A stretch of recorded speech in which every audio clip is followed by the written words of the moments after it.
Pessoal, bom dia. Estamos começando agora nosso encontro, essa 21ª semana.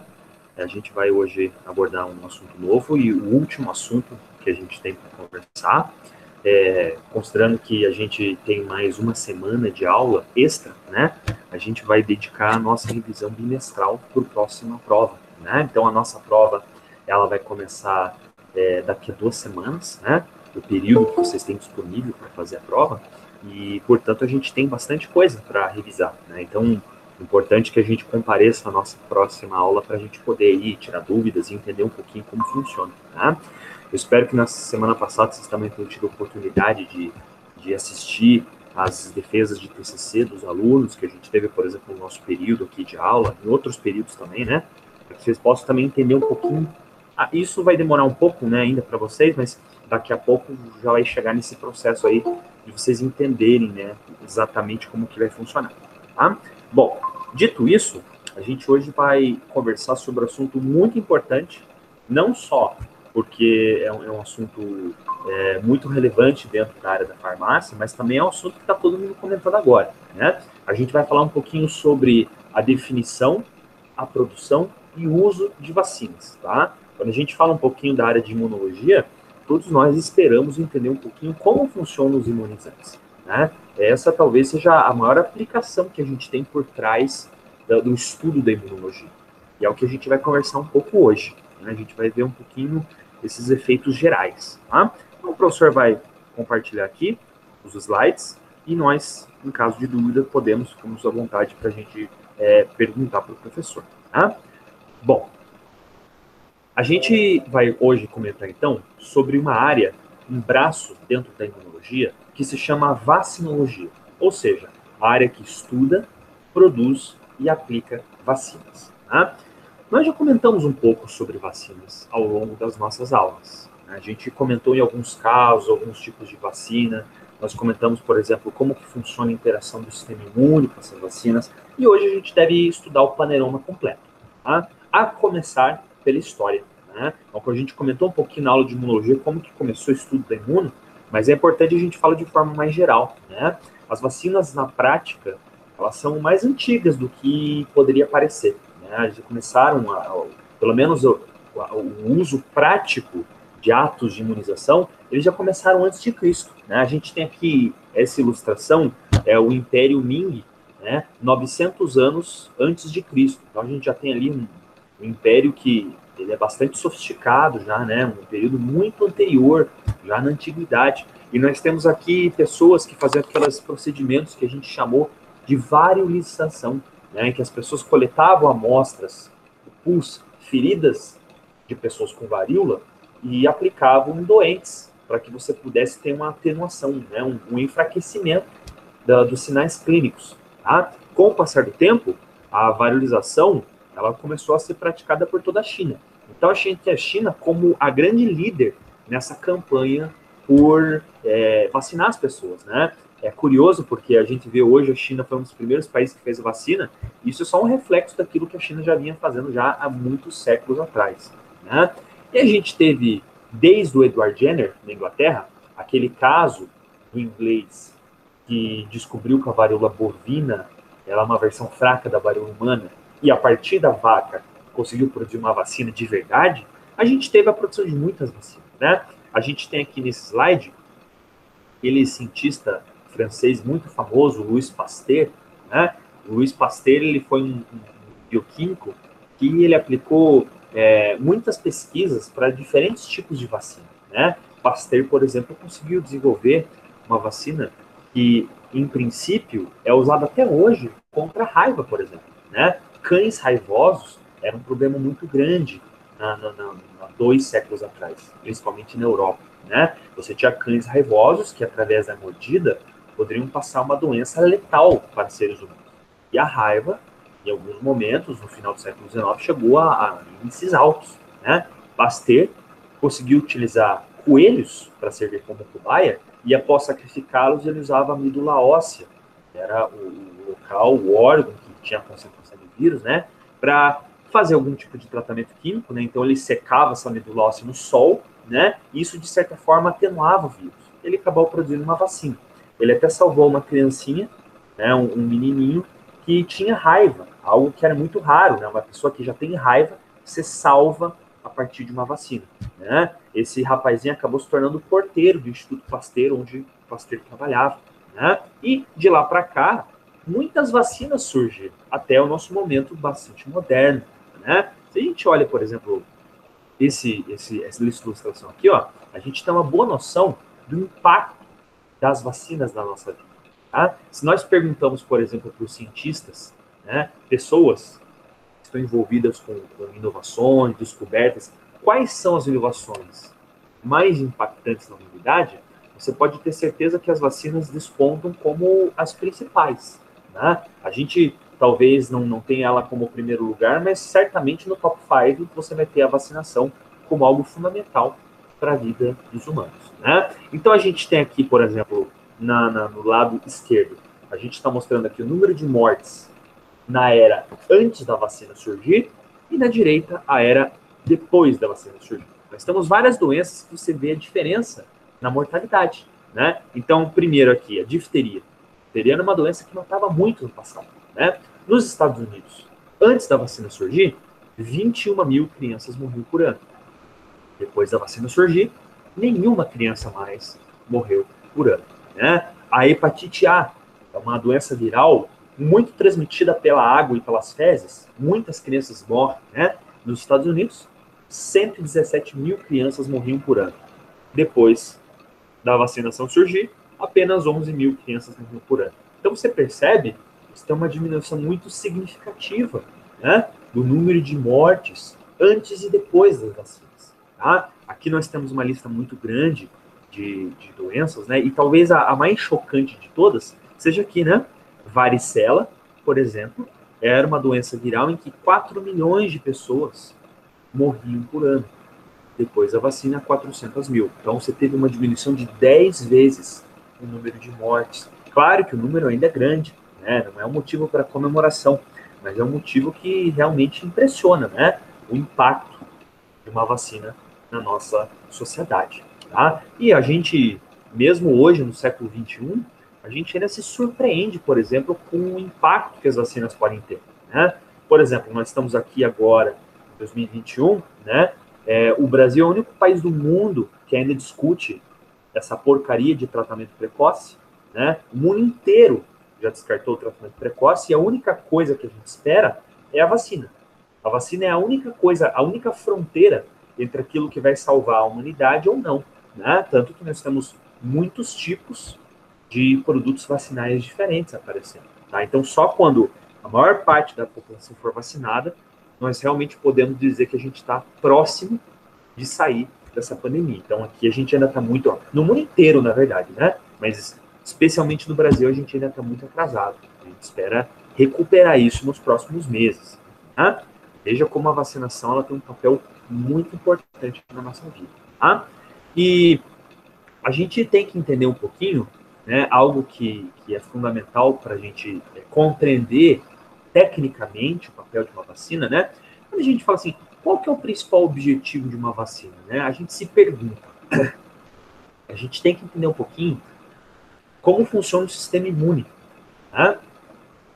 Quando a gente fala, por exemplo, que a vacina ela nos protege contra uma doença, a gente tem que entender que essa proteção ela depende do nosso sistema imune. Né? A gente vê aqui nesse desenho, por exemplo, um vacinador, né? Ele está, por exemplo, com essa vacina da Merck aqui, ele está na escola ali metralhando as criancinhas com vacina, né? As pessoas têm essa impressão que realmente a vacina ela é um ato violento, né? Mas na verdade não, a vacina é um ato que permite as pessoas viverem um dia a mais, as pessoas proclamarem o direito delas de viver, né? E tirando essa imagem, a gente tem aqui algo que é bastante importante a gente entender, né? A vacina tem um objetivo muito claro, proteção duradoura. Né? A gente tem que lembrar que o sistema imune ele é conhecido por uma grande propriedade, a formação de memória. Né? Sempre que você enfrenta um patógeno, você enfrenta uma doença, após você sobreviver, você tem a formação de células que vão reconhecer esse patógeno mais facilmente. Você não vai ser tão facilmente acometido pela doença quando você já tem uma memória contra ele. Essas células vão te proteger pela vida inteira. Né? E quando você se vacina, você espera formar de forma artificial, claro, né, uma memória. No dia que você tiver contato com esse patógeno mesmo, no dia que o encontro for verdadeiro, você já tem antecipadamente essas células prontas para te defender, né? Então aquela etapa, aquela janela que você fica doente, isso não vai existir, né? Com a vacina, a gente espera ter uma proteção tão duradoura, tão rápida, que você não sente os efeitos de estar infectado por essa doença, tá? Então aqui, por exemplo, a gente mostra, né? A gente tem aqui três caixas, né, mostrando diferentes idades. Cada caixa, cada quadrado aqui, ele está dividido, primeiro, esse triângulo de cima, está escrito naive, né? Naive é células virgens, em inglês, né? E aqui embaixo, memory, células de memória. Você percebe que, à medida que a população envelhece, a proporção de células de memória, ela aumenta, né? Então, uma pessoa, à medida que vai envelhecendo, natural que seja uma pessoa que acumule mais contato com doenças infecciosas, né? À medida que você vive mais, você já teve no seu currículo um maior contato com vírus, com bactérias, com fungo. É normal um idoso, por exemplo, já ter tido contato, né, com vários patógenos, por exemplo, tá? Quando a gente se vacina, é basicamente isso que a gente espera. Quando a gente se vacina, a gente espera adquirir uma imunidade, né, pelo menos um perfil de memória, de um idoso. Uma pessoa que já viveu muito e que já teve contato com muitos tipos de doenças diferentes. É basicamente isso que a gente espera, né? É claro que, em teoria, isso parece fácil, né? Mas não é tão simples assim, né? A gente tem que ter, por exemplo, vacinas de qualidade, uma oferta segura às vacinas, né? E isso é o tipo de coisa que às vezes demora muito tempo, muito investimento, pesquisas, né? Nós podemos dizer que hoje a gente tem no mercado, né, muitos tipos de produtos vacinais e que são muito seguros, né? Produtos que ao longo do tempo não foram seguros, eles já foram descartados, né? Então a proteção duradoura, ela deve ocorrer à medida em que nós temos contatos com diferentes produtos vacinais, né? É isso que a gente vai conversar um pouquinho na nossa aula de hoje, né?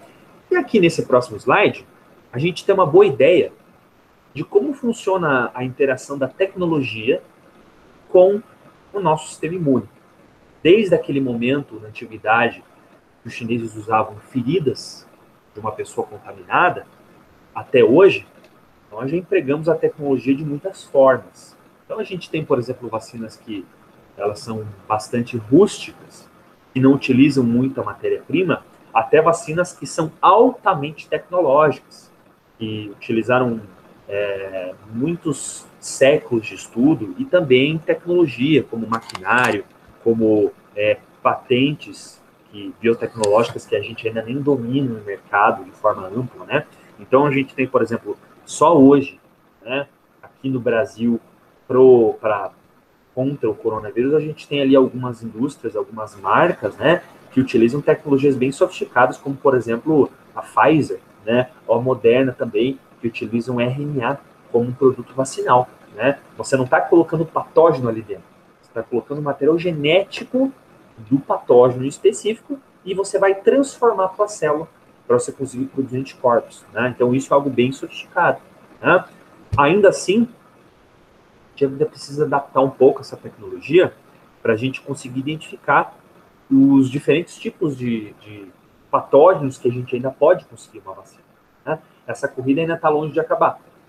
A gente vê, por exemplo, o que aconteceu para o Covid foi algo impressionante, né? Então, para o Covid, a gente teve aí, em 11 meses, a gente conseguiu produzir uma vacina, que é algo incrível, impressionante. A gente não dá o devido valor, o ser humano gosta de reclamar, né? Mas essas pessoas que conseguiram, em 11 meses, criar uma vacina, isso aí é louvável, é merecedor de um prêmio Nobel, por exemplo. Tem muita gente aí que ganhou o prêmio Nobel que fez muito menos do que esses carinhas aí que criaram em menos de um ano uma vacina. Isso é algo louvável, né? Mas ainda assim, claro, pelo pouco tempo que nós tivemos para investigar, para testar essa vacina, é natural que apareçam ainda detalhes que a gente tenha que ajustar. Isso faz parte, né? A gente teve ao longo da nossa história muitos momentos que o homem foi forçado a criar uma vacina em pouco tempo. Né? O tempo para você criar uma vacina é longo, né? E é isso que a gente tem que falar agora. Tá? Existem alguns componentes que são muito importantes para a gente entender o que existe de valor dentro de uma vacina. Né? Se uma pessoa pergunta para você, caso você fizesse parte, por exemplo, de um laboratório de imunologia, você fosse responsável, né, pela produção de uma vacina em específico, a pessoa poderia perguntar para você o que deve existir dentro de uma vacina ideal. Né? Quais são as características que definem uma vacina ideal? O que você poderia responder? Né? Você trabalhando na indústria, você tem alguns pontos a se comprometer. Né? Primeiro, o preço. A gente trabalha dentro da indústria farmacêutica. A indústria farmacêutica é uma indústria multibilionária. Né? É uma indústria que, acima de tudo, ela deve gerar lucros. Para uma vacina ela ser viável, para uma vacina ela sair do papel, dar certo, você precisa realmente que a vacina seja, acima de tudo, seja lucrativa. Né? Então, se você tem subsídio do Estado, se você tem, por exemplo, consórcios, né? Ou seja, grupos de governos diferentes investindo na vacina, se você tem, por exemplo, acionistas, não importa qual seja o fomento de investimento, você tem que ter uma vacina que seja rentável, seja lucrativa. Né? Nenhuma indústria farmacêutica produz uma vacina por altruísmo, por bondade. Não é assim que funciona. A gente não deve esperar isso de uma indústria. Deve esperar a bondade de seres humanos, não de indústrias que não têm uma cara, não têm um rosto definido. Né? E eu também não estou vilanizando, não estou tentando transformar eles em vilões, claro que não. A indústria realmente tem que ter lucro. Né? O segundo ponto, muito importante, mas que indústrias infelizmente não veem como primeiro ponto, é segurança. Uma vacina deve ser um produto seguro. Né? O que a gente quer dizer com seguro? A vacina deve ser um produto que ela possa ser administrada nos grupos de risco, as pessoas que têm maior susceptibilidade de pegar a doença, né? E que tragam o menor número possível de efeitos adversos. Veja o que o professor falou, o menor número possível. Uma vacina, ela não precisa ser 100% ausente de efeitos adversos. Mas esses efeitos adversos não devem comprometer a vida da pessoa. Né? Então, isso é um ponto muito importante. Algo que as pessoas costumam... a gente vê isso difundido, todo mundo fala, né? A pessoa fala que tomou a vacina e passou muito mal. Era melhor nem ter tomado a vacina. A pessoa que fala isso, ela não entende muito bem de vacina. Não faz o menor sentido o que a pessoa está falando. Né? Quando você toma a vacina, você espera ter efeitos adversos. Né? Por quê? Você está colocando ali o patógeno. Se o patógeno está morto, se o patógeno está transformado, a gente não sabe. Depende do produto da vacina. Mas uma pessoa que toma a vacina, você vai forçar o encontro do ser humano e entre o patógeno. Né? Você ter um contato com o produto vacinal é você criar um encontro artificial entre a doença e entre o indivíduo. Então, não só se espera, não só é possível ter efeitos adversos, como se espera ter efeitos adversos. Uma pessoa que não toma, que toma uma vacina e não tem efeitos nenhum, a pessoa tomou, tô de boas, né? Não senti nada. Essa pessoa tá com sorte, na verdade. Né? O próprio professor Bruno, por exemplo, tomou uma vacina agora na sexta-feira, né? E eu quase morri, né? Eu tive os efeitos bastante típicos, né? De um encontro ali com o patógeno, dor pelo corpo, dor de cabeça muito grande, né? Frio, calafrios, isso é normal. Espera-se que isso ocorra. Tá? Outro ponto muito importante, quando a gente vai produzir uma vacina, é estabilidade. É o tempo de prateleira. O que a gente quer dizer com isso? Você produzir uma vacina, você vai ter um componente, produto, que vai ser enviado para os locais mais distantes do planeta. Né? Eu produzo uma vacina na Europa ou na Ásia, eu preciso mandar para as Américas. Uma longa distância. Né? E eu não vou produzir hoje para ser aplicado semana que vem. Eu tenho um produto ali que vai ter um prazo de validade, né? um alvo de aplicação de muitas semanas. Né? E, portanto, eu tenho que ter um produto que tenha conservantes, que tenha estabilizantes, para que o patógeno ele se mantenha viável. Né? Então, veja como é difícil, né? Como é realmente muita coisa entra na conta para que a gente realmente tenha ali um produto de qualidade. Tá? É importante falar que alguns laboratórios conseguem produzir produtos mais interessantes do que outros, né? Então, a gente tem, por exemplo, o da Pfizer, né? A gente teve agora essa vacina que parece ter menos efeitos adversos, parece ser muito boa, né? Isso é muito bom. Mas o inconveniente é que você precisa ter um freezer específico para o produto, quer dizer, isso já não é tão interessante. Você já agrega custos em cima disso, né? Então, veja como você planejar um esquema de vacinação é algo que é bastante complexo, né? E algo que a gente também precisa ter sempre em mente, tá? E como o professor falou, né, a tecnologia da produção de vacinas, ela envolve muitos pontos, né? Então, a gente, por exemplo, tem que pensar desde a matéria-prima, né? Aqui a gente tem, por exemplo, a produção de vacinas em ovos, né? Aquelas vacinas que a gente geralmente falou quando envolvem vírus respiratórios, como o vírus da gripe, né?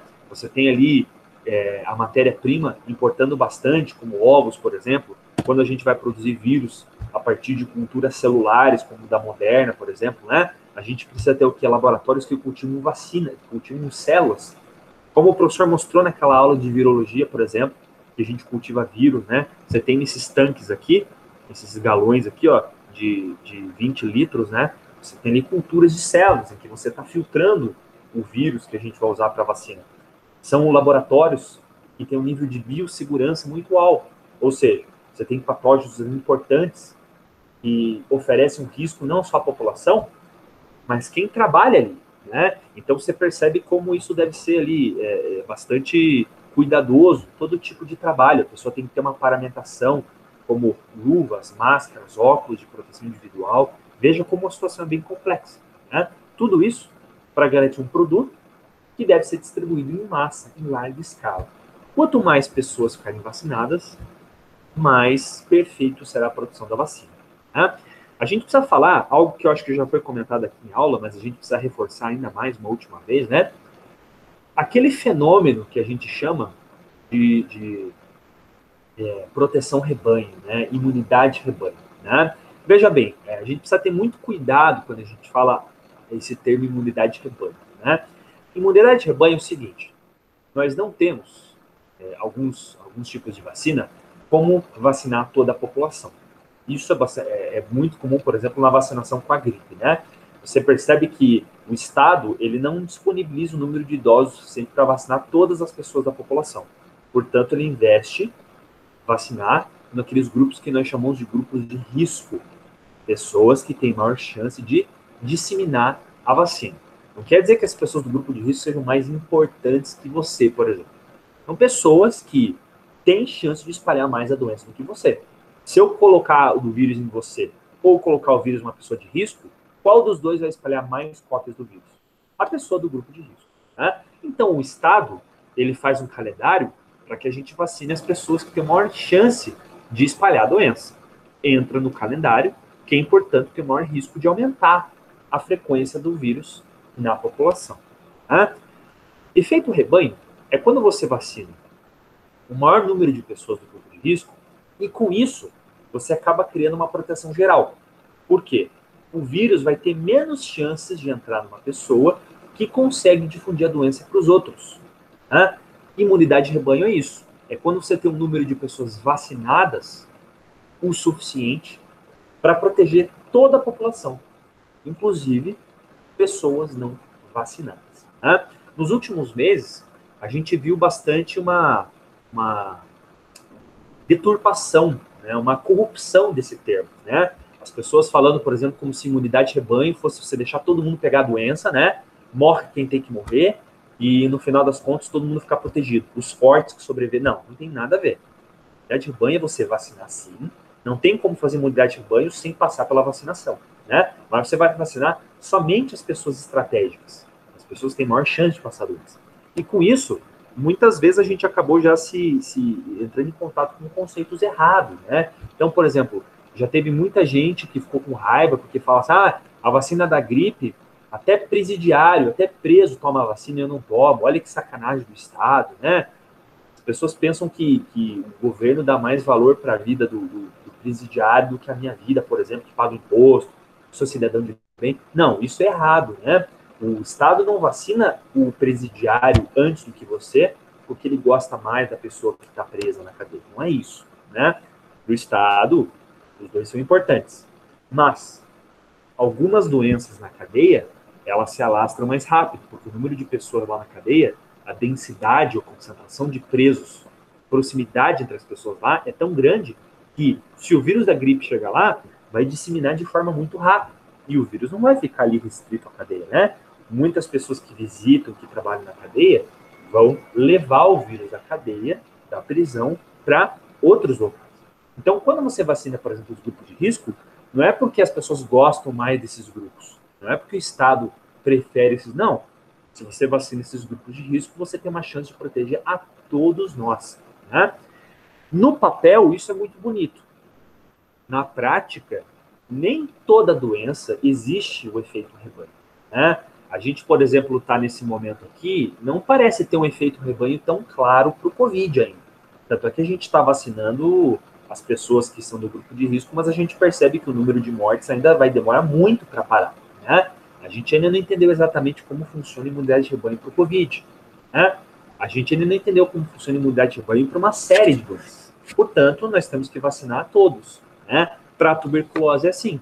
A criancinha, no 5º dia de vida, ela está lá na maternidade, ela tem que ser vacinada, né? Com a BCG, aquela vacina que deixa a marquinha no braço, né? Por quê?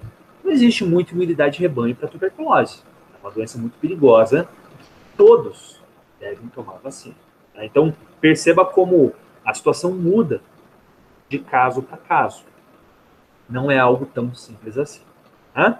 Bom, o professor agora vai falar um pouquinho sobre os principais tipos de vacinas que existem, né? Existem algumas modalidades de vacina que elas vão influenciar na forma como nós produzimos o nosso produto, né? E na forma como esse produto ele vai interagir com o nosso organismo. Antes da gente fazer isso, só gostaria de passar a palavra a vocês, verificar se alguém tem alguma dúvida, se alguém tem algum comentário a fazer, fique à vontade.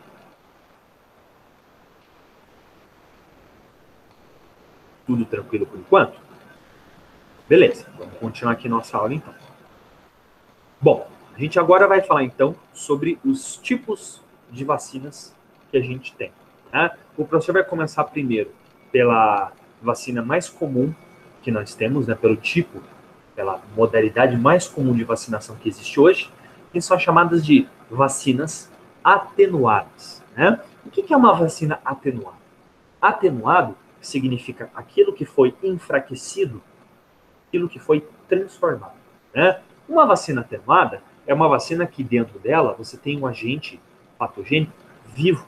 Portanto, ela também é chamada de vacinas vivas, né? Como que funciona isso, professor? Você vai colocar ali na vacina um vírus, ele está vivo, isso não vai fazer mal para mim? Se você não fizesse nada com esse vírus, ou essa bactéria, poderia realmente representar risco para a tua vida, né? Acontece que esse vírus, ou essa bactéria, ele foi enfraquecido. O que a gente fez? A gente fez algum procedimento para que ele não seja tão virulento, para que ele não seja tão patogênico assim, né? Que tipos de procedimento a gente pode fazer, professor? Pegar um vírus que é vivo, ou uma bactéria que está viável, né? E enfraquecer ela em laboratório. Bom, uma coisa que se faz normalmente é você cultivar esse vírus e você adaptá-lo a um ambiente que ele está bastante difícil de voltar a ser o original, né? Então, por exemplo, o vírus ele está acostumado a infectar um tipo de célula em específico, né? O vírus está acostumado, por exemplo, a infectar células do sistema respiratório de seres humanos, ok? Ele infecta células dos pulmões de seres humanos. O que eu faço? Em laboratório, eu posso, por exemplo, durante um longo período, adaptar esse vírus a infectar células dos pulmões de cães, por exemplo. Ao invés de ser humano, eu vou colocar ele, vou começar a cultivar ele em células de pulmões de um cão, de um cachorro, né? No começo, os vírus eles não vão gostar muito desse tipo de célula. A maior parte deles vai morrer, inclusive. Não vai conseguir penetrar em células de cães, né? Porém, com paciência, com técnica científica, com o passar do tempo, eu vou conseguir recuperar uma pequena população de vírus que não gostaram muito da célula, mas conseguiram infectá-la, né? Esses vírus, eles não estão muito adaptados para esse cultivo, mas uma pequena parcela da população se virou, conseguiu ali entrar dentro da célula de campo. Quanto mais tempo eu passar investindo nessa adaptação, mais tempo eu vou ter vírus que conseguem sobreviver em células de pulmão de cão e até começam a a gostar, começam a proliferar ali, prosperar dentro dessas células, né? Com o passar do tempo, se eu manter esses vírus ali todo dia replicando nessas células, eu vou começar a ter populações cada vez mais adaptadas a pulmão de cachorro. Vai chegar um dia em que eles vão estar se replicando tão bem em célula de pulmão de cachorro que se eu pego elas e volto novamente para um ser humano, algo que há muito tempo eu não estava acostumado, esses vírus já não vão saber muito como se comportar. Então eles não vão ter essa profusão, eles não vão ter essa patogenicidade para a gente. Né? Em uma geração, seria muito pouco para eu conseguir reverter essa patogenicidade novamente. Então veja como é interessante a situação. Né? Eu vou adaptar eles em laboratório para transformá-los em algo que eles não estavam acostumados. Isso se chama seleção artificial. É um processo de enfraquecimento que eu faço em laboratório. Né? As vacinas vivas, elas têm um papel muito importante na nossa saúde. Por quê? Os patógenos, como o próprio nome diz, estão vivos. Eles estão enfraquecidos, certo? Mas eles estão vivos. Portanto, eles produzem uma resposta imune melhor. As vacinas atenuadas, elas são as vacinas mais eficientes que a gente tem. Né? Nós temos alguns tipos de vacinas atenuadas que são muito importantes na nossa saúde. Por exemplo, a gente tem a vacina da poliomielite, né? O Zé Gotinha, por exemplo, a vacina que a gente toma para a paralisia infantil, ela é uma vacina atenuada, uma vacina viva.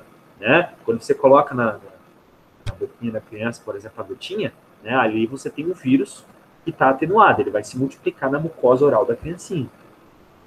Algumas vacinas da gripe são vivas também, a vacina da hepatite A ela é viva, então perceba como a gente tem produtos ali que são muito importantes para a gente garantir uma defesa. A grande vantagem da vacina atenuada é que elas têm uma proteção maior.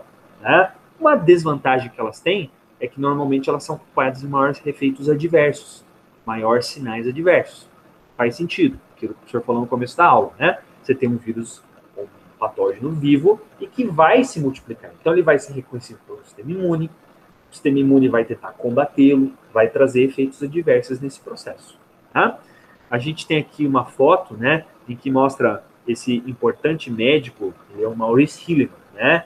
Ele é um americano que produziu boa parte das vacinas que nós tivemos contato no século XX. Então, a vacina da cachumba, uma vacina da gripe, vacina contra herpes vírus, né? E aqui são as duas filhas dele, né? Ele pegou, por exemplo, material pus da cachumba da filha mais velha e passou para a filhinha mais nova, que é a caçulinha tomando ali das primeiras doses da vacina, né? E todos nós estamos tomando uma vacina, né, viva, que veio a partir aqui dessa filha mais velha da esquerda. Então veja como é interessante isso, né? A gente ter ali, a partir do ser humano, o material que é adquirido para a gente usar para vacinas e disseminar isso em ampla escala. Isso é muito legal.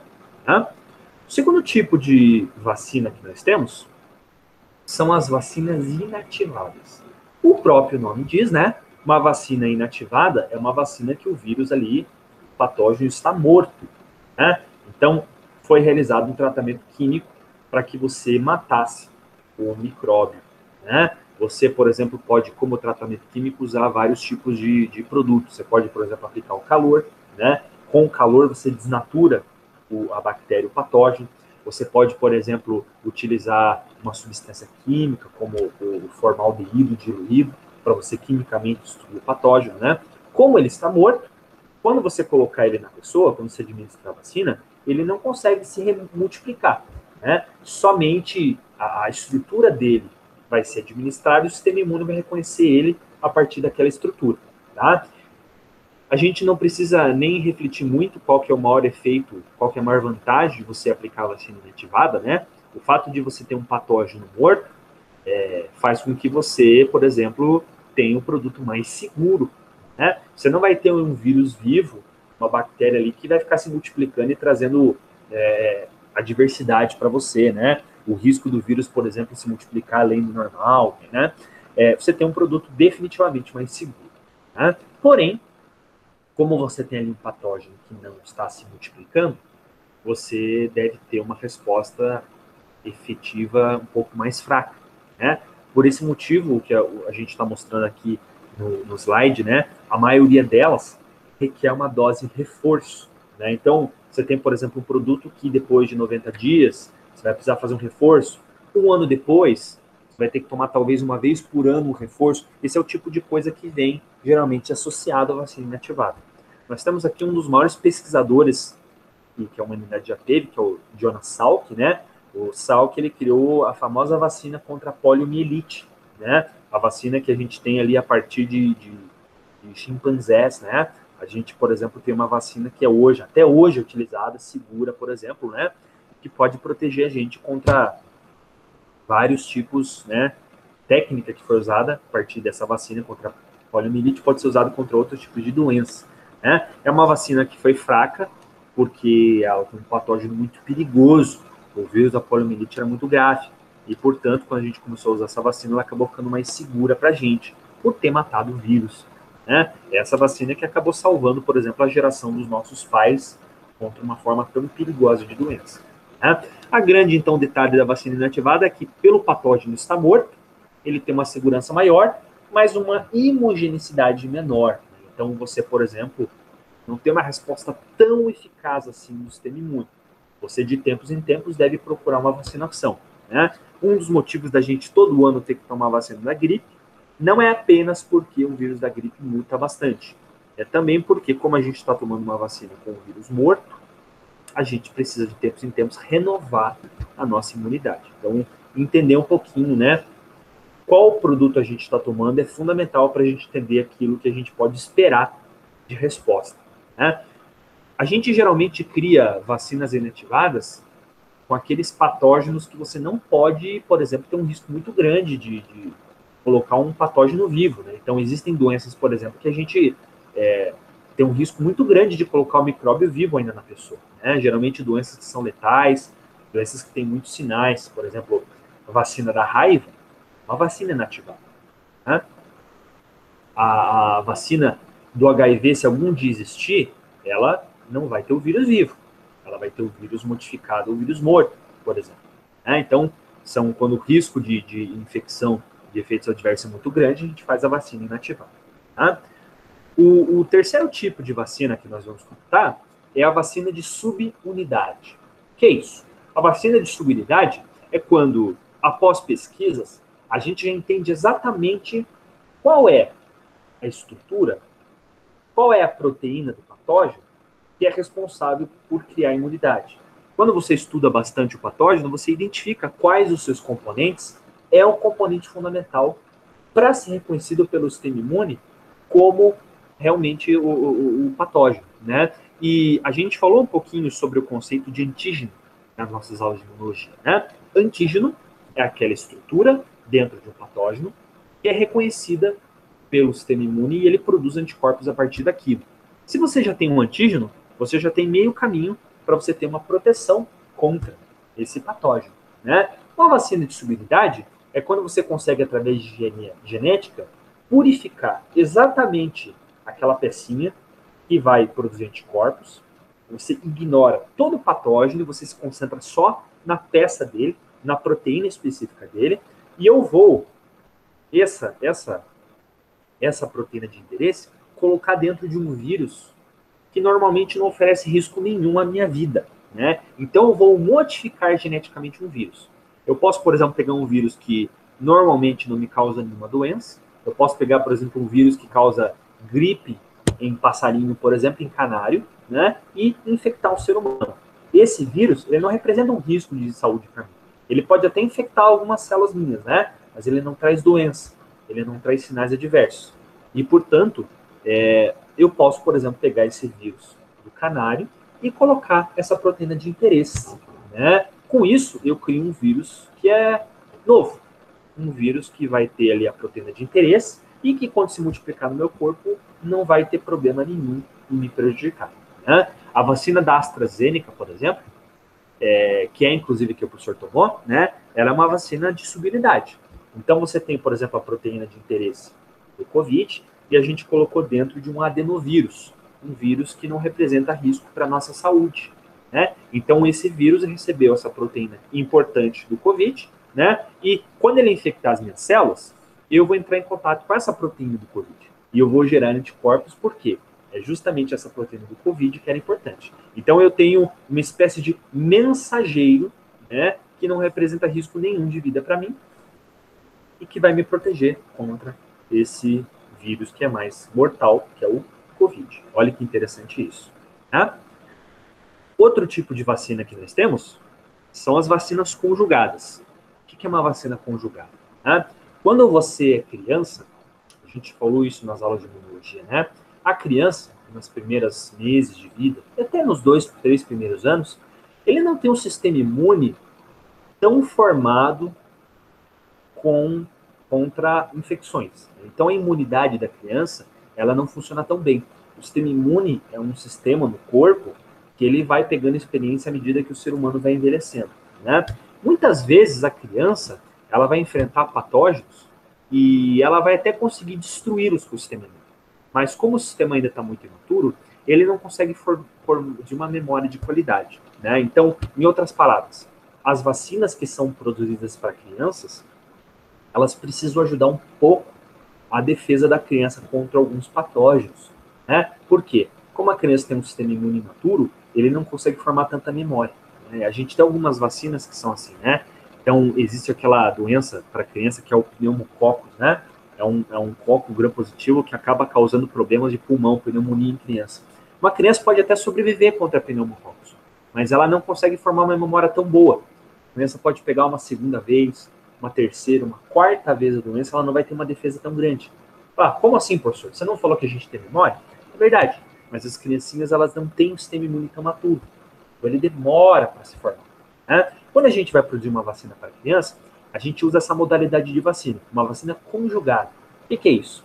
A gente pega esse patógeno, essa proteína de interesse, e a gente vai grudar ela numa proteína gigante. Uma proteína que seja grande, tão grande, que forme um alvo muito fácil do sistema imune reconhecer.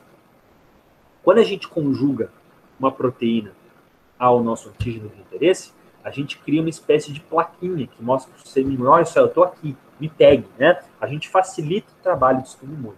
É uma colher de chá grande que a gente dá para ele, né? Ele acaba conseguindo processar melhor. Então, veja, assim como a gente, para uma criancinha, a gente costuma dar uma comida que é uma papinha, para facilitar a comida da criança, para a vacina também. É como se você transformasse uma vacina numa papinha para a criança. Você facilita a comida, a alimentação do sistema imune, né? Veja como para a criança a gente sempre tem que se preocupar com detalhes adicionais, né? Então a gente tem, por exemplo, algumas vacinas como a tuberculose, por exemplo, tuberculose não, desculpe, a pneumococose, a meningite, que são vacinas que a gente tem que se preocupar com esse aspecto, né? Conjugar ele a uma proteína para aumentar a eficácia. Tá? Outra vacina também que nós temos são as vacinas toxoides. Né? O que é isso? Existem alguns patógenos, algumas doenças, em que o problema não é o micróbio em si. O problema é a toxina que eles produzem. Né? Então a gente tem, por exemplo, o tétano. O tétano é uma bactéria muito perigosa porque a toxina que ele produz, a toxina tetânica, é uma toxina letal. Causa paralisia dos músculos, morte, né? Fora a toxina tetânica, né? A difteria, uma bactéria que produz a toxina diftérica, também nós temos uma toxina que é mortal. Né? Então, algumas vacinas, a gente não vai utilizar um micróbio para proteger a população. A gente vai utilizar a própria toxina. Né? A gente tem a toxina, o veneno, que é responsável pela produção de anticorpos. Então, o que a gente faz com a toxina para produzir vacina? A gente tira a parte venenosa da toxina, a parte que dá os sinais letais, e a gente deixa apenas a parte da toxina que produz a defesa. Né? Em outras palavras, a gente tira o veneno e mantém a parte que é reconhecida e que produz anticorpos. Quando você trata, você altera a toxina, ela passa a ser chamada de toxoide. Então é o produto sem veneno. Né? Você pode aquecer, você pode trabalhar quimicamente para você inativar esse veneno. Né? Dois exemplos muito claros é a vacina tetânica, né? Quando você toma, por exemplo, a vacina de tetânico, o que você está tomando ali? O toxoide, ou seja, a toxina que foi inativada. E também a vacina contra a difteria, a vacina antidiftérica, né? Você tem o veneno que foi neutralizado e só ficou a parte do veneno que produz anticorpos, né? E outro tipo de vacina que a gente ainda está produzindo cada vez mais, né? Não é uma vacina que ainda tem muito ainda comum ainda no mercado, mas já estão começando a aparecer alguns produtos, são as vacinas de DNA. O que é isso? Você ali dentro não tem nenhum patógeno ali. O que você tem é o material genético que vai ser responsável pela produção do antígeno de interesse. Né? Você tem, por exemplo, o material genético do patógeno, do vírus, da bactéria, e esse material genético é o material genético que produziria o antígeno dentro do nosso corpo. Né? Ele é muito seguro, porque você só está tendo contato com o material genético responsável por produzir ali esse antígeno. Né? Você não vai estar tendo o patógeno em si. Tá? As vacinas de DNA, portanto, elas são vacinas muito sofisticadas. Tá? A vacina, por exemplo, da Pfizer, ela é uma vacina de DNA, por exemplo. Na verdade, ela é uma vacina de RNA. Né? Não importa se é DNA ou RNA, importa que é o ácido nucleico. Né? E o que vai acontecer ali?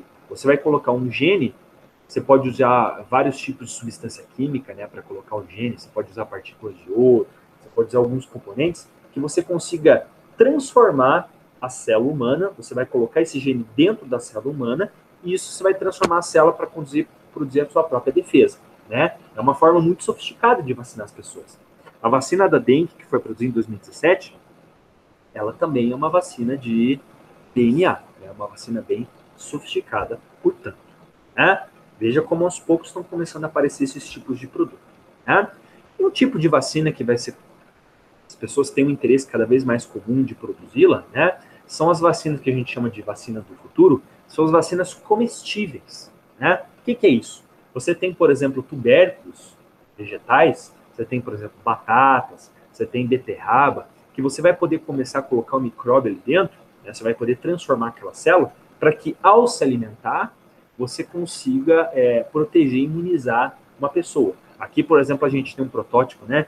Vacinando, por exemplo, tubérculo da batata, você transforma aqui a batata, colocando um antígeno aqui dentro, e quando a pessoa se alimentar daquilo, você vai adquirir uma defesa. Olha que interessante isso, né? Já existem testes para a gente produzir, por exemplo, vacinas para animais dentro de batatas, né?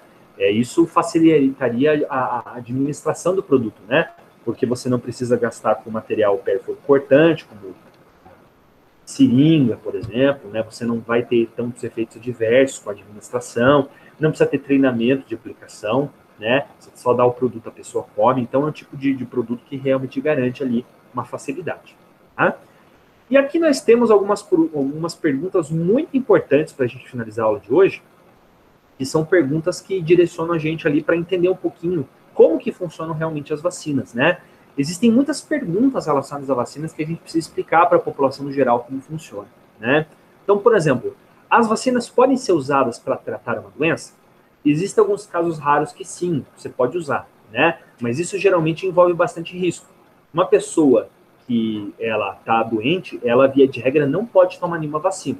Então, geralmente nós não usamos vacinas para tratamento. A gente usa vacina para prevenção.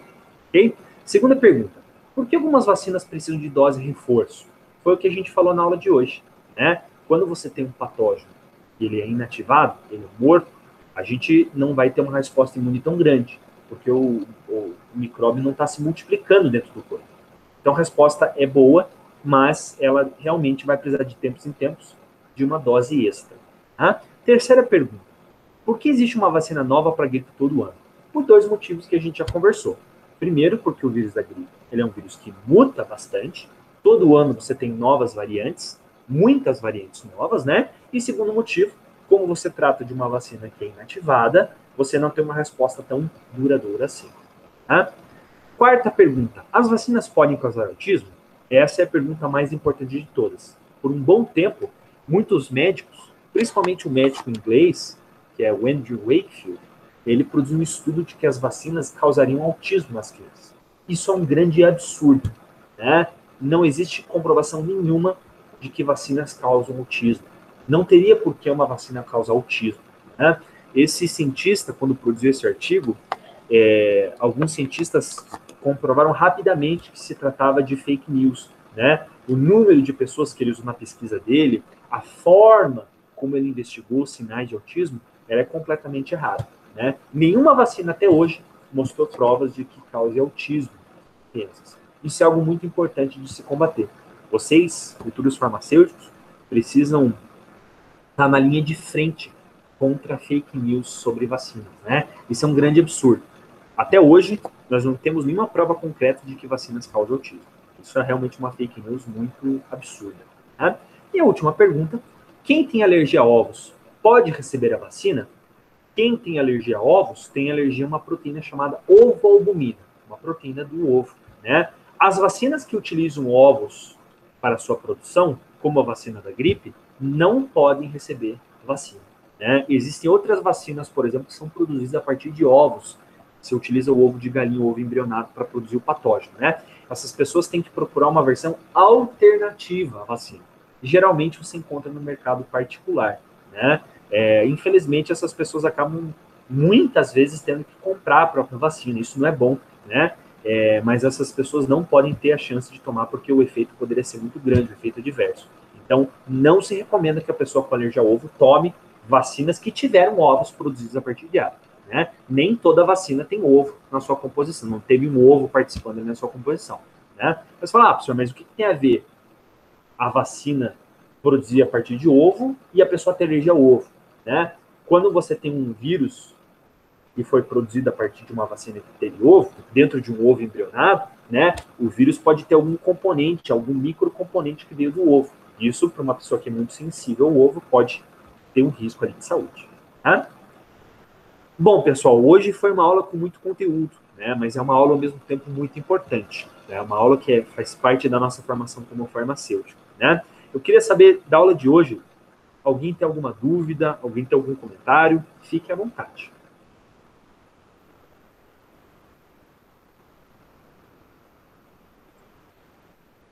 Professor, só Oi. uma dúvida na questão no caso das vacinas. No caso agora do Covid, quem contrai o Covid, será que todas as pessoas criam uma imunidade ou não? Olha só, é uma boa pergunta, né? Tem doenças que a gente não tem uma defesa tão boa quando a gente adquire a doença, né? Pelo que a gente entende, a gente adquire anticorpos, mas eles não são suficientes para nos proteger.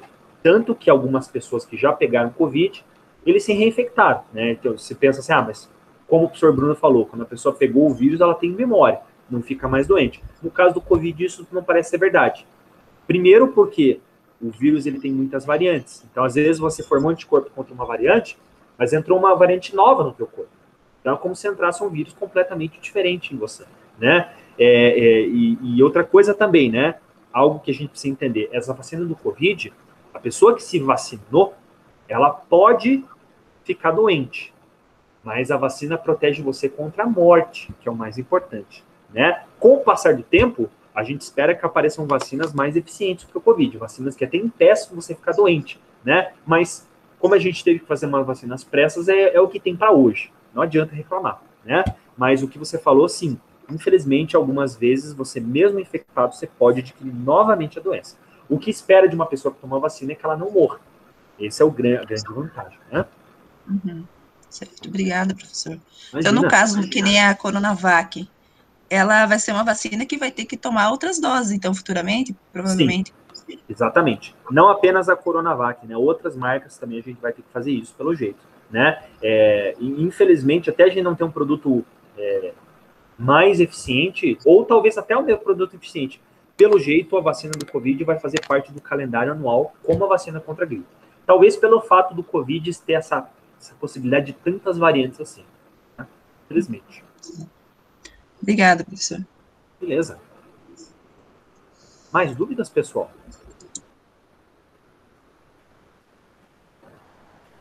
Beleza, então, pessoal.